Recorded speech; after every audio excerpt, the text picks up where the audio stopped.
We are the sons and daughters of the soul. We are resilient and forever forward-thinking. We ask for nothing else than the opportunity to live and to create the lives that we were meant to live. We want nothing but an equal chance at options and possibilities. The same possibilities and options to live out our potential as our fellow man. We want to be heard, understood, and expressive in our reality. We are the future. We are the creative. We are here.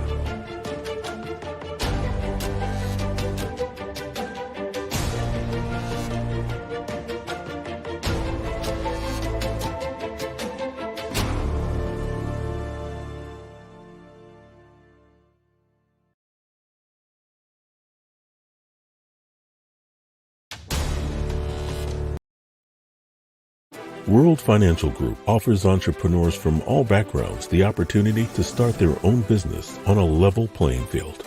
Dr. Yana Woodhouse, receiving the WCM Wall Street Pioneer Award by the United Black Wall Street of America, Inc., is one of those entrepreneurs. I see WFG and TFA as a place where African Americans with an entrepreneurial mindset can flourish.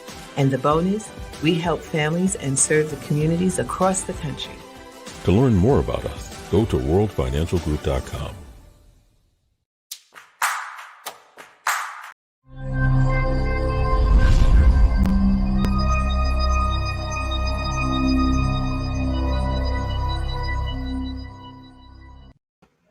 Hello, and welcome once again, everyone, to another Tuesday where your guy, your dressed down CEO, Tyrone Glover, brings it to you in the manner in which we all deserve, which we all must have. And no pulling any punches, no sidestepping. We're bringing it to you just as hard as possible because these topics mean a lot. These topics mean a lot. And talking about money is something that we all are going to have to get comfortable with. We're all going to have to find our way to be able to talk effectively and efficiently about subject matters that we have always seen as taboo.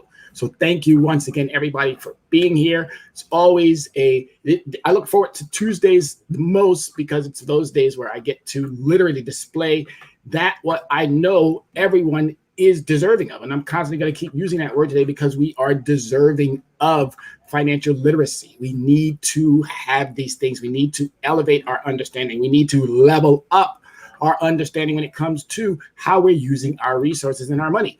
Today, I'm going to be talking about credit scores, statistics, that which, again, you follow football, you follow baseball, you follow hockey, you follow soccer, you follow any of these sports. These athletes have stats. They have things that show whether they're good or not so good.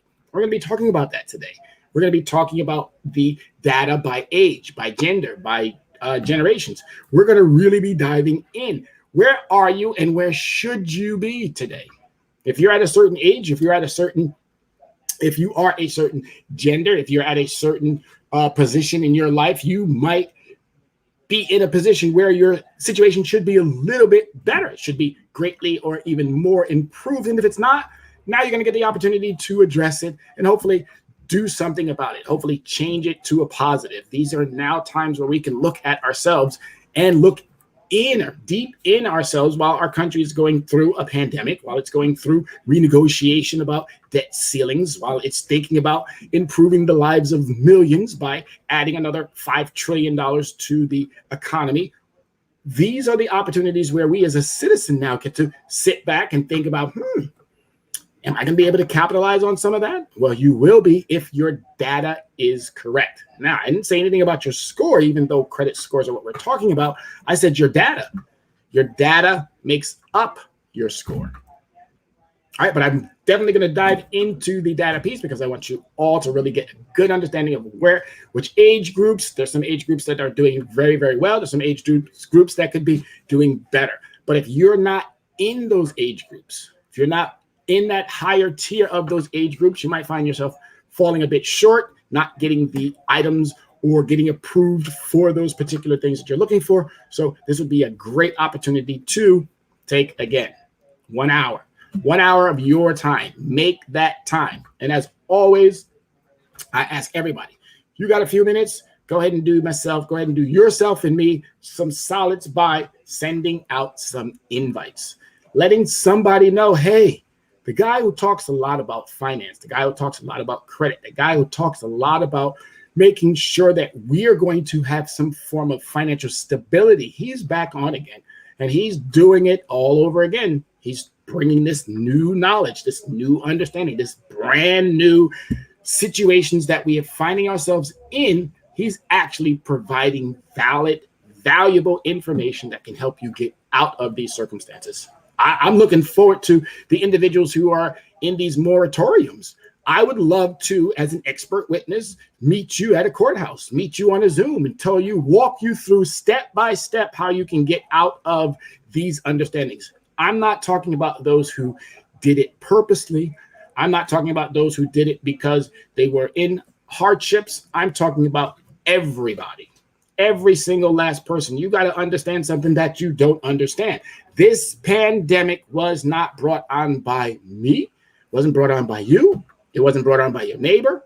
So I can tell you right now, as someone who deals in the financial world, in the money world, in the business world, I can help you. Erykah Badu said it. Call Tyrone. That's all I'm going to say. Call Tyrone. All right. So before we get started, I always like to give my shout outs to some of the amazing people who do some great things in our community, some amazing people who do some fantastic things, not just in our community, but for those of us who look like us. And one of those individuals is Dr. Yana B. Woodhouse, an amazing person, someone that I can call a mentor, someone that I can call a friend, someone that I can truly say I dearly appreciate. And I'm so happy that she has made me part of her financial family and that I can come and share with you guys every single week. And if you're not already, and if you don't already, please get on social media, get on Facebook, join us right now, and make sure that you get one of these books. Make sure that you get on Yana's show that is on Thursday, Access Wealth Nation, and get you one of these easy reads, How Money Works. Stop being a sucker. Please, please. Great, easy, simple read. My students love it. I bring it to my class, and I'm actually sharing it with this year's student, and I shared it last year with some of those students as well. But come on. Dr. Yana B. Woodhouse, fantastic, wonderful person. Also, my producers, Matt and Jennifer, Jasmine, my apologies. Great individuals who always make me look my best and are always improving that what I do. I know we're doing this live, and it's always, hey, make sure this is right, that's right, this is right. Everything is on point. I love them, and I appreciate all three of those individuals. To my girl, Hair Hands. Now, this weekend, she did something, and I know I'm not supposed to go deep into because it's only an hour show, but she did something this weekend that was off the charts.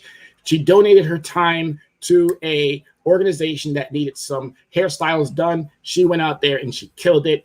Happy birthday to my girl, Sade niece, also turning 36, if I'm not mistaken. I know men are not supposed to tell women their women's ages, but beautiful young lady. Also been recognized 40 over 40, doing her things. I just wanted to give those shout outs to those 5 individuals because they are doing their thing. But we're getting ready to jump on in it, make it happen. So we're going to be talking about credit scores, stats, statistics, 2021. Where are you, and are you where you should be when it comes to your data?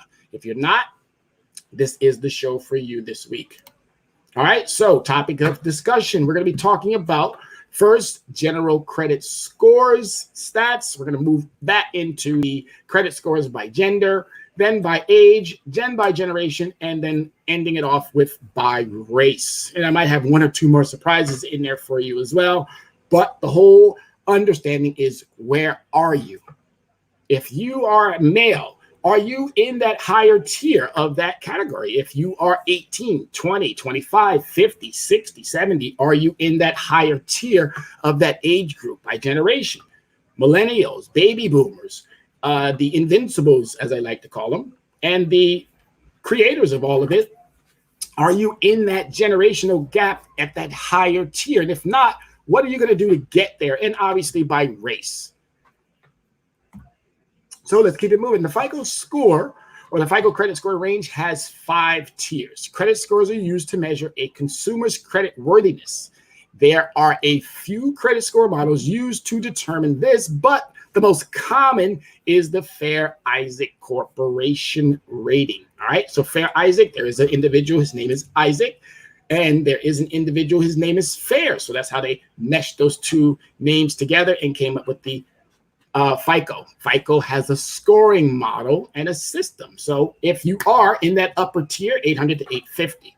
If you're in that middle tier, 800 to 850, golden.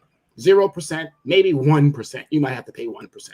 Very good is the 740 to 799. You should be in that 2%. When you start dipping into that good category, 670 and 739, anywhere from 3 to 12, you're going to fall somewhere in that category, 3 to 12. And that's still too high to be paying for something, again, that somebody gets for zero. All right. If you're in that fair, you need to work on it. You got to bring those numbers up. You have to bring those numbers up. If you're in that fair category, even if you're in that good category, you need to get into that very good category, and you need to remain there, and leverage credit recovery can help you get to that status and keep you there. With again, we're not doing any magic tricks. We're not doing any hocus pocus voodoo stuff. No, this is all on board over the legal understanding that most of these companies do not provide. And obviously, if you're in that poor category, you definitely need to call Tyrone. You definitely need to call someone like Tyrone, because I don't talk about any of my competitors or the individuals occupying the same space. I think they equally have the same intentions. Whether or not their intentions are as good or strong as mine, I beg to differ. I'm going to operate above board always. That's why we do what we do. That's why we have these types of educational programs, to make sure that you, as an individual, you can make an educated decision about which direction and whom you're going to choose when you decide to do something in this financial space, in this financial realm. All right, so here we are, diving into the real understanding. Average U.S. FICO credit scores from 2009 to 2019. Now, clearly, we are in 2021, heading on into 2022. We haven't caught up. They haven't caught up, and I'm sure there are some institutions out there that might be right on point. But we're going to give you the best of what we have so that you can have a gauge to be able to have a starting point. So Americans who do not know their credit scores aren't aware of how it affects their purchasing power. All right. If you're not aware of your credit score, you're not going to know what it does when you get ready to go out and buy something. Obviously, those of us who understand interest know that we're paying too much. Think about it for just a hot second. 0%, 0%. 1%. Do the math. Do the math. It's real simple. Take $100, multiply it times 1%. That's going to tell you your interest. All right. It's just that simple. It's just that simple. And then as you make larger purchases, if I can get something at 0, I'd like to get it at 0. And trust me, yes, there are individuals who are savvy, smart enough. They even know how to use their credit card so well that they can purchase and still have 0% on their credit cards. I've seen it. Understand it. And now my job is to make sure that you, the consumer, you, the worthy, desired individual whose shopping powers are amazing, even though they keep saying we're having a bad economy, I don't think so. Shopping is still off the chain. It's off every possible leash that's known to man. We're still shopping. We're still buying. We're still doing. We might not be reaping the benefits. And this is where these shows come in play to help you with understanding what you buy is not your win. It's your return on your investment. That's your win. And by using debit and cash, my apologies. By using debit and cash, that's just a thank you. That's just a nice friendly wave from that individual who's now going to deposit that into their bank account and then go out and use their credit card to restock their stores. To restock those shelves, they're going to use credit while you keep going in there using debit and cash. They keep existing and we keep struggling. It's really not that hard. All we're doing is changing, readjusting the mindset of now turning you into the CEO that you are. You're the CEO of your household. All right. Only the payment history amount owed, length of credit history, credit mix, and new credit are factored into your credit score. So those are the only 5 things that really factor into your credit score. 850 is the highest possible FICO credit rating. Only 1.2% of Americans have achieved exceptional tier. All right, we can all get there. It's really not that hard. It's how bad do you want it? 80% of financial resolutions Americans make for the new year include improving their credit scores and better handling of their credit card use. And it makes perfect sense. But don't just make the resolution if you're not going to follow through on the understanding. That is not always bad. Having a mortgage will increase your credit provided you make your payments as scheduled. And that's one of the biggest pieces of credit, is making that payment on time. 12% of Americans have a bad credit score. Score lower than 550 is what we really are speaking to those individuals. We're always speaking to every individual, but we're speaking to those who really, really are in that bottom tier that knows if they just put a little bit more into it. We understand that those wages might not be there. We understand that you're on social programs, and that's perfectly fine. We do understand that we can still get you to where, even being in those predicaments, we can still make sure that you can acquire whatever it is that you want at the lowest possible interest. It's just allowing us the opportunity, trusting in us to allow us to do what we know we can do, and we'll bring you right there to where you need to be. And home buyers will typically have a credit score average of 728. And that's what I keep telling you, 728. That's where everybody should strive to want to be at. That 728 starts opening up brand new doors. It starts making you feel so much better. There's nothing sexy about credit. There's nothing sexy about what I do here. Nothing. But there's everything sexy about that 850, that 700. There's everything clever and smart and brilliant and intelligent.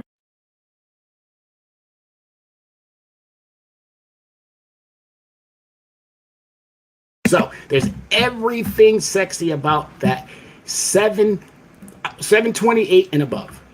When you're there, you're golden. You are golden. You are so good. So the average, live from New York. Hey there, Don. Thank you, Don. Appreciate that. So 728, that highest of where you want to be to start making things really comfortable for yourself. And the national average is 711. So if you're already at that 711, you're only what? 17 points away. 17, get to that 728, and then work on getting to 750, and then work on getting higher. I'm telling you, what we provide, every educational show that we provide, is helping you strive and get to that next level. And I know that all of you can do it, because I watch myself do it. I watch my clients do it. I watch my friends do it. I watch my family do it. And it's just understanding what we have to do and how we allocate. All right, by gender. Credit scores by gender. A gender gap exists in the realm of credit, with men on the average, okay, at the top. So men are there. Nice job, men. But I'm telling you, you're not doing as well as you think you should be. 12 points typically separate men and women's credit scores across income ranges from 35,000 to 150,000. The disparities is also present when compared according to the age bracket. The score gap increases with the age as earning capacities grow. So again, if you're earning more, you probably are going to be doing much better with your credit. And if you're earning less, you're probably doing fair with your credit. But again, it's how you're using your money. Most of us will continue to use cash and debit, thinking that our win is in that purchase. It's not in that purchase. We have to transition ourselves. We have to start allocating our credit cards to specific activities. Once you start doing that, you're still going to stay on the paying on time. You're still going to stay on the bringing down the utilization. You're still going to stay on having a proper mix. You're going to make sure that you're not inquiring. And with that, obviously, your length of history is going to grow. So a medium of 12 points separate the average between both of the genders. Since women were found to have higher debt usage because what do women do? They're the shoppers in the family. They're the ones who are going to go out where dad is probably sitting on the couch, or dad is in his man cave, or dad is doing all of the dad things. Women are the ones who do the grocery shopping. Women are the ones who take the kids on those shopping sprees that they need for back to school season, or for Christmas when dad needs a Father's Day gift, or when those gifting seasons. And we do have dads who do that as well. But for the majority of it, women are known to have a higher debt usage. Longer credit histories, increased use of credit revolvers, and higher installment balances. Men, on the other hand, exhibit higher rates of bankruptcies because we're a little bit lackadaisical when it comes to doing things in the manner in which we should. And I'm just highlighting some, but obviously if you want, I can send these educational PowerPoints to you. Just send me an email. I have no problem in sharing all of this information with you if you ever want to use it for other means and methods. And I just wanted to highlight as well, or more or less, these are all recommendations. Okay, this is not cut in stone, concrete. You have to do what we said, or you're going to fall on your face. Not at all. These are recommendations. These are for individuals who are really serious.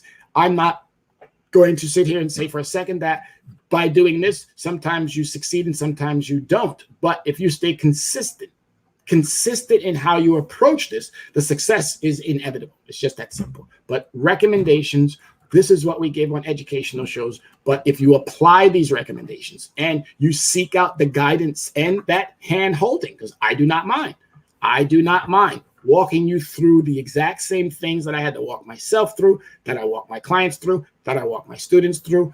I have zero problem. So these recommendations are backed by experience and backed by those who have gone through the process, but they still are recommendations.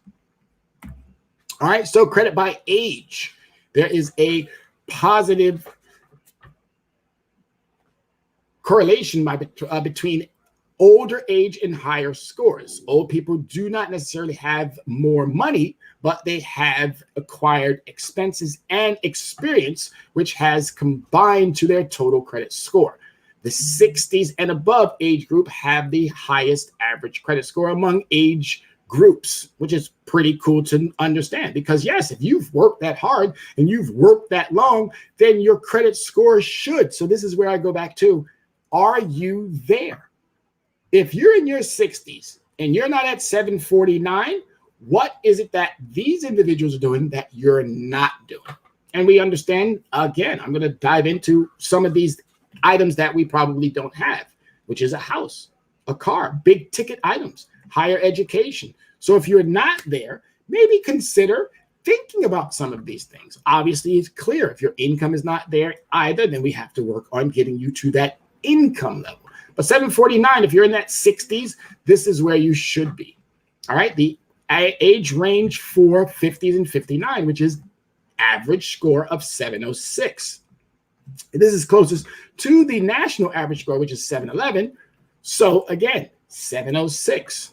If you are in that 50 range to 59 range, we already said that 728 is where you want to be to buy a home, but 706, you're only 728. That's 22 points away from 728, where you start looking very attractive to lenders, meaning mortgage lenders. If you are someone renting already, and this is what I want renters to really start contemplating, start thinking about it. I call most of these individuals, and whether you are living in a luxury apartment, whether you're living in a, sorry to have to say it, but in a slumlord apartment, and the majority of these landlords are slumlords. They just take advantage. They never meet their contractual understanding, but they expect for us to meet ours every single time. It's time that we even made them understand. We do you a service and you don't do us absolutely none. So if you can't update your apartments, yes, paint them walls, change those carpets. If there's a dry rot in my bathroom, or if there's situations that are unlivable and you're just too afraid to address it, again, please reach out to Leverage Credit Recovery, call Tyrone, and I guarantee you by the time we're done, oh, you won't have those problems any longer, because we're going to put you in such a great situation that all of those, if you choose to continue to rent, will be taken care of, or we're going to put you so good in a situation that if you choose to now start looking for your own opportunities, there's going to be more than enough to be given. You're just going to have to make sure that data, I'm going to say it over and over and over and over, that data, that it adds up. If it doesn't add up, it's not going to make sense. And I'm a person who's going to make it make sense no matter to whom you're presenting it. All right, so single American males, age 21 to 40. This is where you should start looking at making sure that you get into that higher tier area. If you're not, then there's a problem. We need to sit down. We need to have these conversations. Okay, 21 to 40. We're looking at 662. That's going to get you somewhere into that 15, 18, 24%. Yes, I'm throwing some wild numbers out there, but that's what's going to happen. Those are default credit numbers. All right, because you think you got it, but in all actuality, you don't, because you're going to go out there and you're going to purchase a car. That car is going to cost you somewhere $900, $1,200 because that credit score is not there. The reason why I call them default numbers is because the person who's selling you that auto manufacturer, that credit card company, they know based on their data, their statistics, their history, they already know that if an individual who's African-American comes in with that credit score, if an individual who's Hispanic comes in with that credit score, if an individual, even white, poor people, comes in with a credit score like that, they're just waiting for them to default. Those are default numbers. Stop setting yourself up for failure. My job is to set you up for success. It's just that simple. You want to get that car? Let us help you get it, but let us help you get it at 2%. Why are you not a qualified leasee? Reason why I said it in that manner is because every commercial that you see tonight, I want you to think about those words, qualified leasee. All right. So newsflash for you, credit scores by generation. The higher credit scores for older generations can be explained in the same vein as with age. Older generations also have different attitudes towards money and debt handling. All right. It's just that simple. Older individuals had more, shall we say, opportunities with their money. Things were cheaper. So they had better opportunities to purchase homes. Again, not taking nothing away from the fact that we here in this country, sorry to have to say it, but this is the United States of broken promises. Promises made, promises never kept. And I'm going to own my part of where I didn't do my part. But I'm going to tell you my part that I didn't do is probably that. Because I went and got educated. I went and kept myself out of trouble. I went and did all the things that you're supposed to. I became a veteran. I became an upstanding citizen. I did everything that this country and the Constitution has asked of me. So I should be able to not be handled by Equifax, TransUnion, and Experian as if I'm not worthy or if I'm irrelevant. And this is what I'm attempting to address with all of you. Credit scores based on generations share similarities with credit scores based on age, with the older generation getting the highest average credit scores. In this case, it is the silent generation, those born from 1925 to 1945. The silent generation's credit score average is 730. So that's really a cool place to be. So those of you born between 1925 and 1945, congratulations on achieving this milestone, because I think it's fantastic. Now, if you were born between that time frame and you do not have a 730, maybe we need to sit down and have a conversation, because you're leading. And due to financial or economic situations, maybe you have fallen on hard times. But there's no reason why you can't get back to those historic and wonderful numbers that you've already set. Stay that generation that's doing it for us, because I'm going to be helping the other generations get to that status. Knock, knock. Is everybody clear so far? You still with me? You still with me? Appreciate you. Thank you very much. Because as I told you, this is where it gets interesting. This is where it gets fun. This is what I like to do. I love to do this. I think this is the coolest part of my entire week, this Tuesday. I love all of my days because I get to do what most people don't get to do. I get to give knowledge all day long, education, knowledge, information. And that's basically what it is, information. I can't force you to do anything. I can't make you do anything. I can't twist your arm.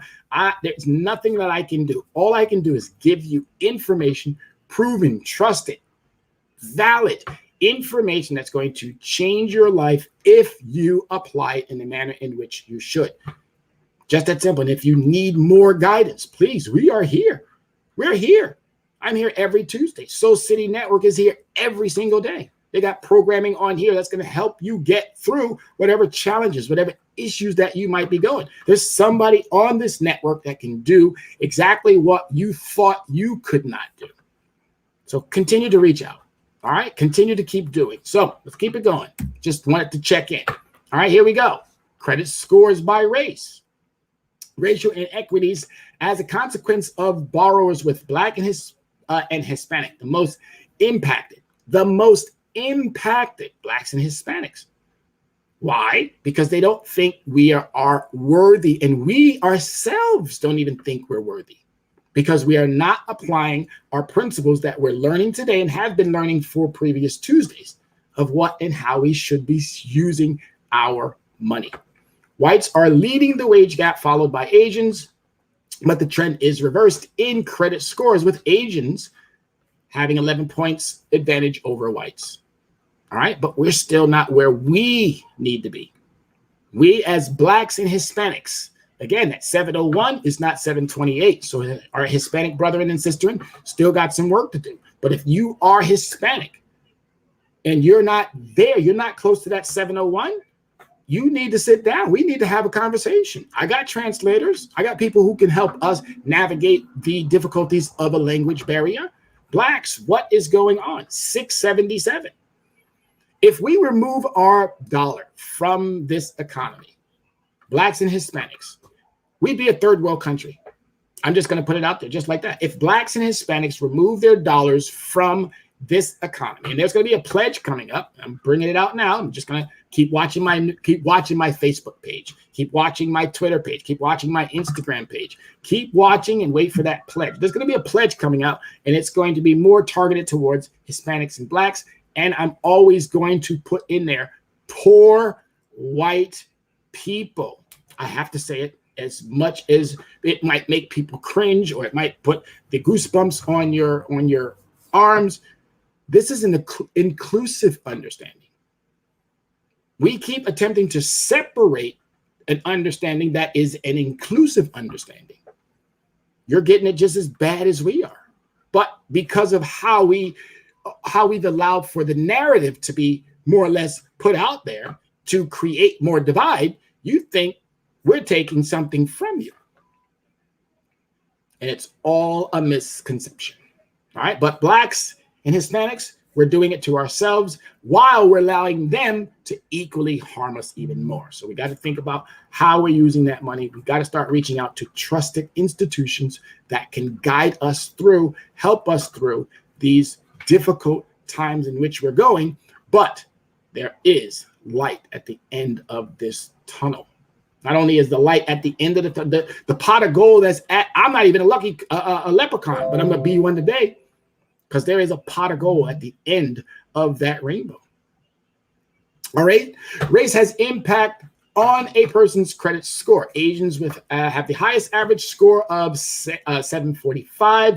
Blacks have the lowest with 677. The highest average credit score of a home buyer based on minority status is 745 for Asians. Blacks and Hispanics are at the opposite end of the spectrum. So we have no other choice. Assets owning is the best part of being able to raise that credit score.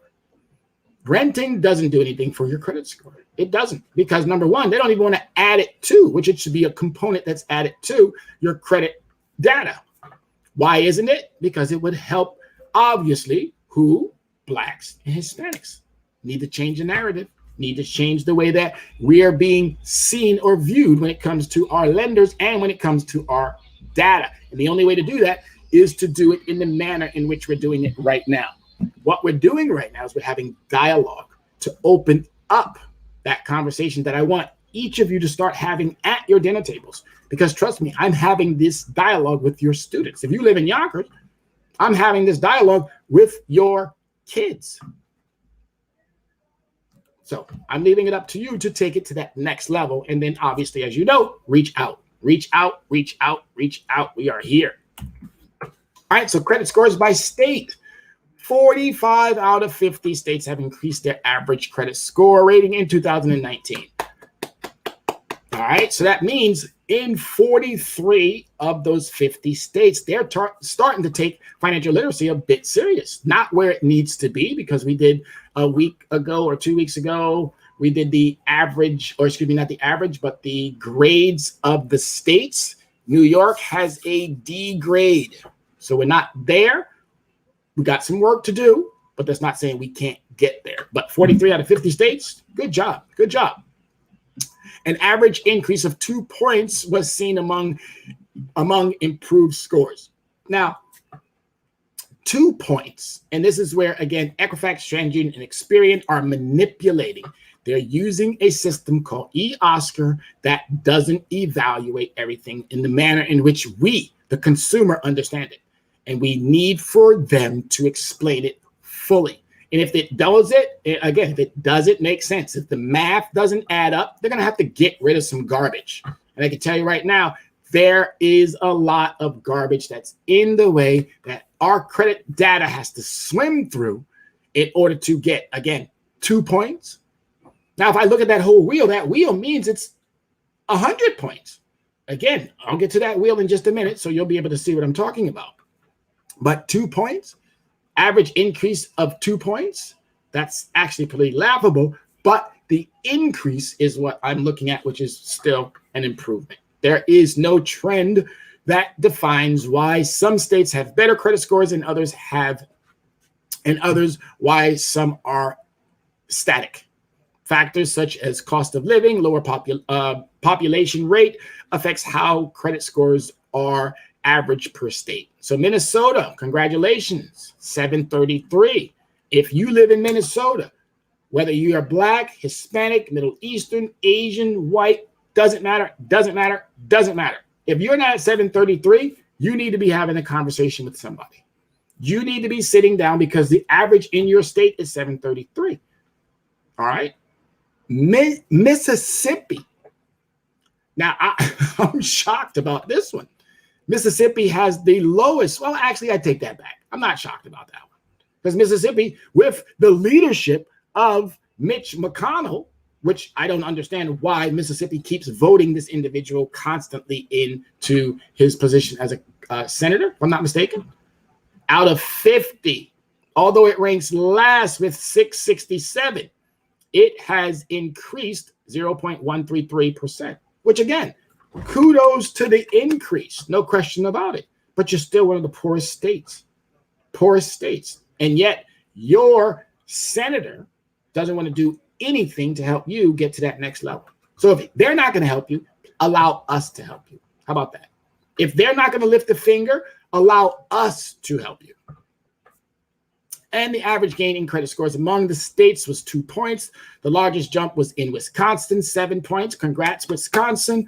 Doing your thing, love it. But again, if your overall citizen is not where they need to be, which is at 718, this was in 2018, we need to sit down and have a conversation. We need to be talking about getting you to those levels, making sure that we are a financially stable, secure, free individual.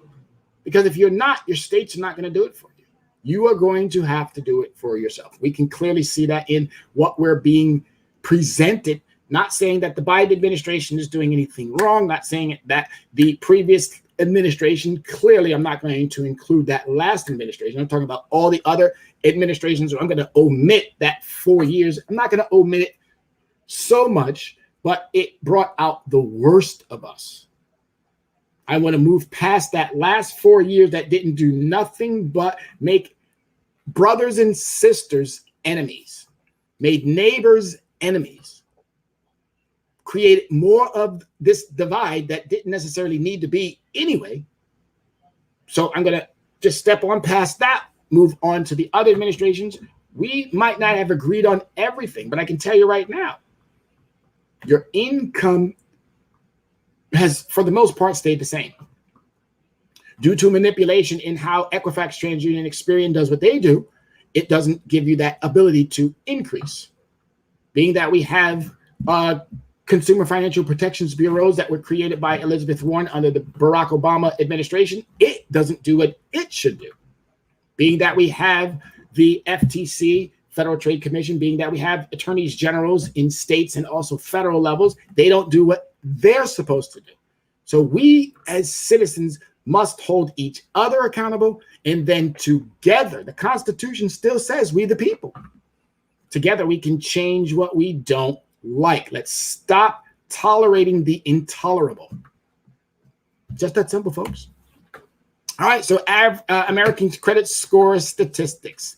All right, so part of adults' life is improving and maintaining a good credit rating. It's just that simple. It's part of adult life.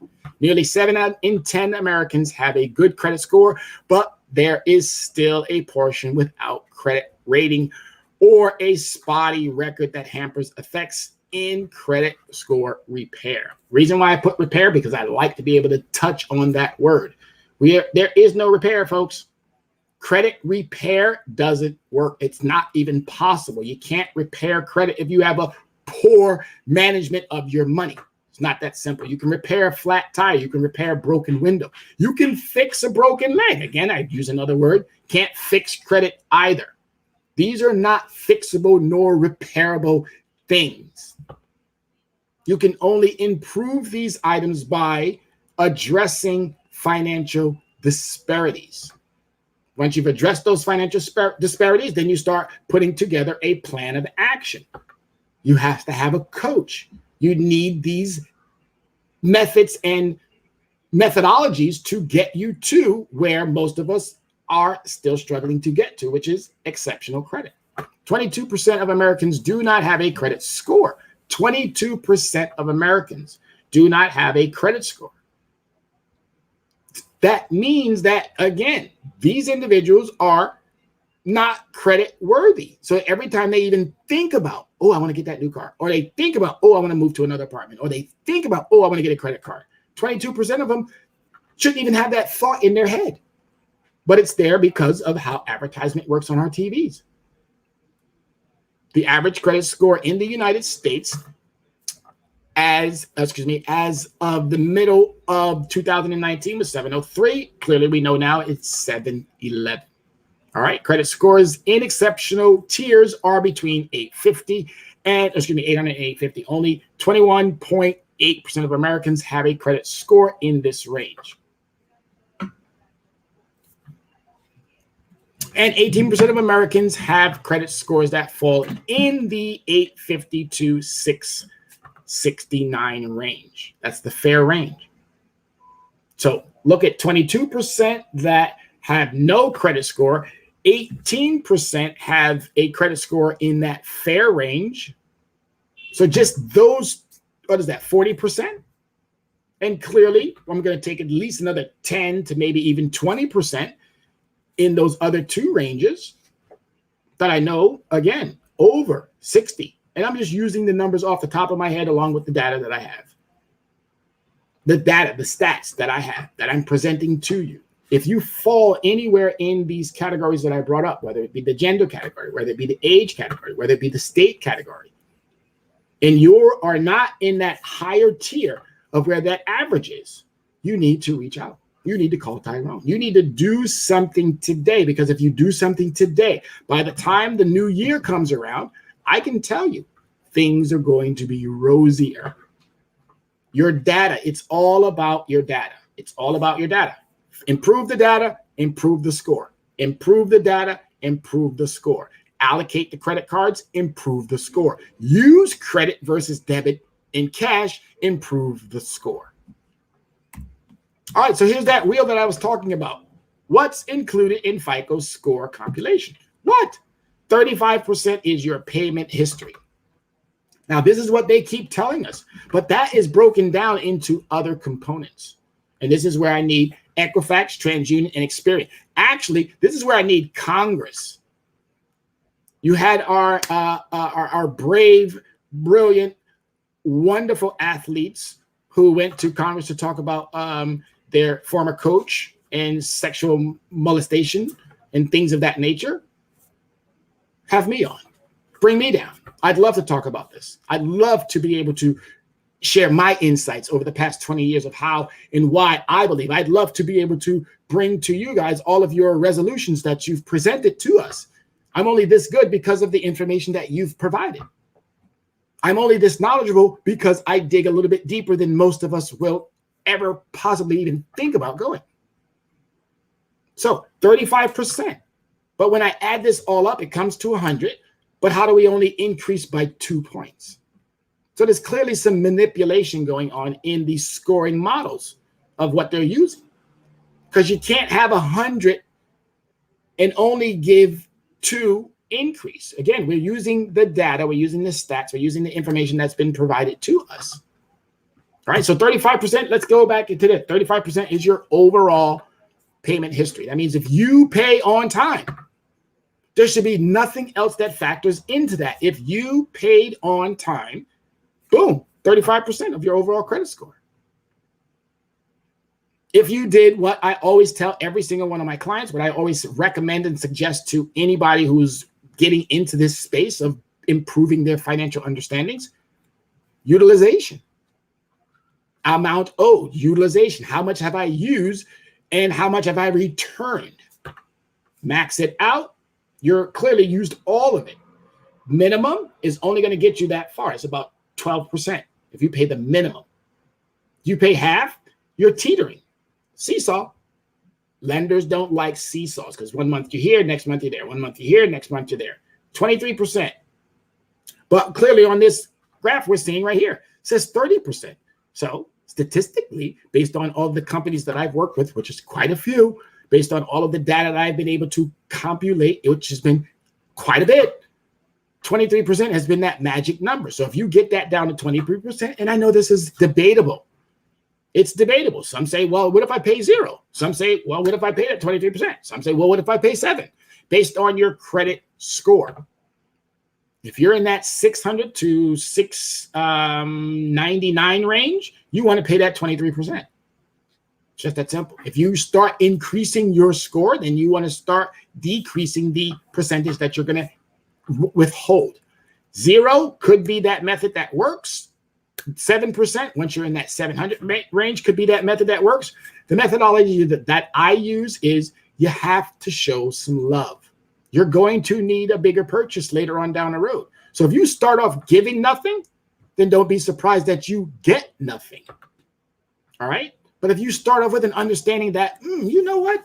I might need that next car in about a year. So I'm gonna take a nice, not hefty chunk of interest, but I'm gonna pay some of that interest. It's okay. It is okay to give back something because later on down the road, that's where you negotiate.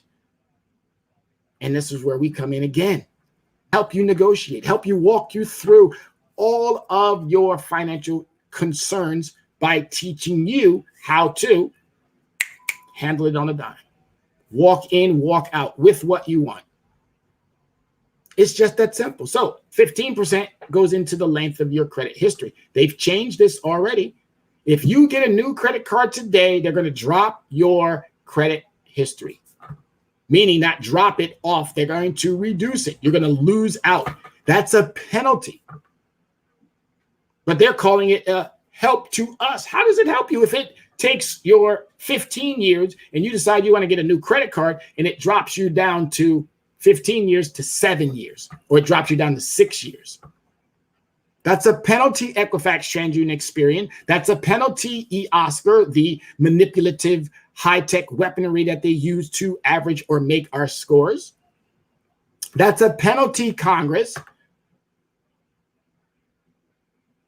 Folks, we got to think about these things. They don't care because they keep allowing Equifax, TransUnion, Experian to exploit us. We have to care more. All right. And this mix, again, It tells me 100%. So why do we only see 2 points increasing across the nation? There's got to be some manipulation going on there. There's got to be some deception going on there. There's got to be something that's creating the false equivalence of. All right, because these scores should be improving way more than they remain the same, or that they decrease when you do something negative. Because why is it that companies can put more negative and not put positive? Congress, can you answer that question for me? Is there anybody out there, Equifax, TransUnion, Experian? Could you please answer that question for me? You allow for companies to put negative information, but you don't generate the same understanding for positive information. Moving on to the credit mix. The credit mix means mortgage, auto loan, credit cards with logos or without logos. Logos with logos are secured credit cards, installment loans. So there are a variety of different credit products that you want to add into the mix. And if you don't have all of them, it's okay. You're just going to use some of the other ones to build that credit score. And then new credit, not inquiring. Folks, 5 inquiries per year, no more than that. 5. Yes, even when you're buying a car, because they already know what your credit score is. So don't allow for them to keep doing a credit check. Don't. Even when you're buying a mortgage, even though they claim that it falls under the same understanding as one day, it doesn't. That's a lie. Again, Congress, a lie. Okay? They are manipulating this process. We as the people have to understand that they're manipulating it. My job is to educate you, make sure that you're very well versed on what they're manipulating. And then it's our job to confront these violators. Just that simple. It's just that simple. All right, so there you have it. Payment history. The first thing any lender wants to know is whether you paid past credit accounts on time. Credit utilization, having credit amounts and owing money on them does not necessarily mean that you are a high-risk borrower with a low FICO score. However, if you are using a lot of your available credit, this may indicate that you are overextended. So again, utilization is important. And it's equally important in understanding how they're reporting that utilization, which we'll talk about in another show. Length of credit history, 15%. How long your credit accounts have been established, how long specific accounts have been established, and how long it has been since you use certain accounts. Even if you let a card sit in there, those are 3 separate categories that they weigh in that 15%. So again, you might be thinking you're getting 15, but by the time that's all broken down, you might get 2, you might get 3. And that's highly suspect. That's highly questionable. Those 3 areas alone. If it all came, well, how would it average out only to 2 points? They got some explaining to do. As Ricky Ricardo would say to Lucy, Lucy, you have some splaining to do. Okay, they got some splaining to do. So credit mix, 10%. Your mix of credit cards, retail accounts, installment loans, financial company accounts, and mortgage loans. All right, so it's a mix. Having a nice mixture of allows for lenders to see, wow, we can do business with this person, because every mix has a different quantified value, but it all adds up to 10. And again, it's to help improve. And then your new credit or inquiries, another 10%. Opening several credit accounts in a short amount of time represents a greater risk, especially for people who do not have long credit histories. Do it in stages, do it in allocation. And the best way to get new credit without getting hit with this inquiry is secured credit cards. If you missed that show, go back, look up on Soul City, go back. I did a segment on secured credit cards. If you need me to send you a list of secured credit cards, hit me up on my cell, send me a email, go to Leverage Credit Recovery on Facebook, also go to Soul City, and they'll be able to exchange that information. But whatever it is that you need, whatever it is that you as consumers need, our job is to help you. Our job is to fulfill that gap that's been left there for companies like mine, to get out there and educate. If there are any nonprofit organizations looking for a financial component, please help us help you help your communities. That's what we're here for. That's what we're here to do. That's why we have signed on. That's why we brought ourselves and put ourselves out there. My very first show, I was nervous, sweating, probably couldn't even read half or was stumbling over. And even today, still have those hiccups and mistakes. But it's okay. It's okay. I learned from you. I learned through you. And my job now is to provide for you, filling in those gaps where we know that companies like mine, we know that the Dr. Yana B's, we know that Soul City Networks, platforms like this, even my niece who's now blowing up. You got to start somewhere. And this is where we're asking you to start. All right. So thank you for joining today's financial workout. I hope everybody was able to walk away with some real understandings of what you have to do. We're doing what we need to do. And we're going to continue to keep doing what we need to do. So thank you, everybody, for taking the time. And let's discuss and analyze together. How do we do that? Hit us up on that website, leveragecreditrecovery.com. Leveragecreditrecovery.com. There's a section right there where you can introduce yourself to the CEO, which is me. You're going to get me. You're going to be able to talk to me. Call AT&T and try to talk to the CEO. Call any of these large companies. Jeff Bezos, hey, I want to talk to you, bro. I shop at Amazon all the time. Let's have a conversation. It's not going to happen. He's too big. He's too bad. He won't talk to little people like us. But me, as a CEO, I want to talk to all of you, every single last one of you. You got a credit concern? You have a concern that is bothering you, keeping you up at nights? Hit me up on my website. All right? Hit me up on my email, leveragecreditrecovery@gmail.com. We don't mind. I don't mind. Hit me up. Let me know what the concern is. I guarantee you by either the end of that conversation or by the end of that email, you're going to have a concrete suggestion that you can put forth. And I guarantee you put it forth. The results that you're going to get back are going to be surprising. Or my apologies for that typo. It's 805. My apologies. It's 805. 428-9424. 805-428-9424.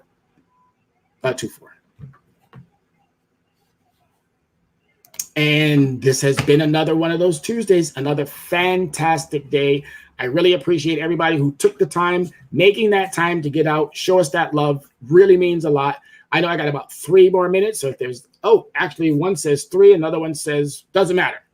I got about another 40 seconds to thank everybody for tuning in, to give that love to everybody who does on a regular basis. I appreciate you like nobody's business. It's always great to be able to come online to do what I do every single Tuesday. I hope that you walk away with a lot of information. I know at some point we're going to get to the Q&A pieces, but it's just I get so caught up into it. And if you have questions at any point of these shows, by all means, shoot those comments in. You can also send those comments and questions into Soul City Network.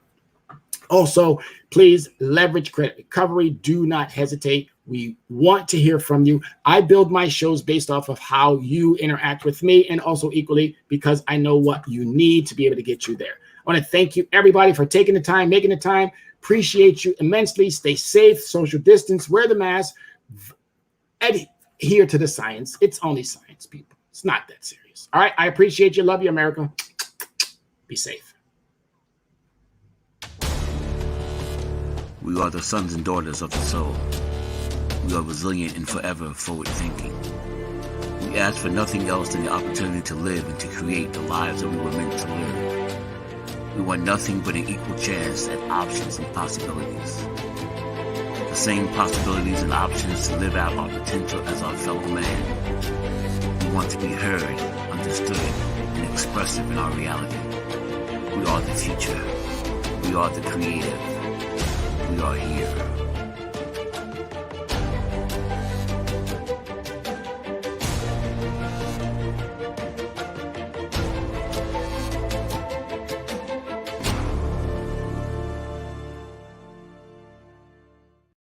World Financial Group offers entrepreneurs from all backgrounds the opportunity to start their own business on a level playing field. Dr. Yana Woodhouse, receiving the WCM Wall Street Pioneer Award by the United Black Wall Street of America, Inc., is one of those entrepreneurs. I see WFG and TFA as a place where African Americans with an entrepreneurial mindset can flourish. And the bonus, we help families and serve the communities across the country. To learn more about us, go to worldfinancialgroup.com.